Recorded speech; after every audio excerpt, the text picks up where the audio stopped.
দশটা বাড়ি কাজ করি গো সবাই।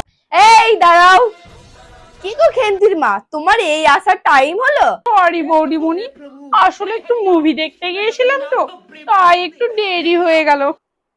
মুভি? কোন মুভি? আমার বাড়ির কাজগুলো কে করবে?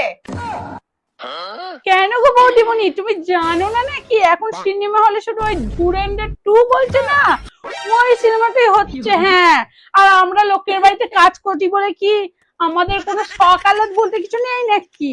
ঠিক আছে, বেশ, যাও গে রুটিগুলো করে দাও, তোমাদের ছোট দাদু বাবা আবার খেয়ে ঘুমাবে, বেশি রাত্রি হলে কালকে অফিস যেতে পারবে না। আজ আমি আর ওই রুটি টুটি করতে পারছি না, বলি সিনেমা হলে সিনেমা দেখে আমার হাতে পায়ে মাজায় সব ব্যথা। আজ ওই সেদ্ধ ভাত করে দিচ্ছি, খেলে খাও, না খেলে না খাও। খেন্তির মা, তোমার দিন দিন বাট্টা বাড়ছে, কাজটা যখন ছড়িয়ে দেবো তখন বুঝবে পেটের জ্বালা কি। যত সব।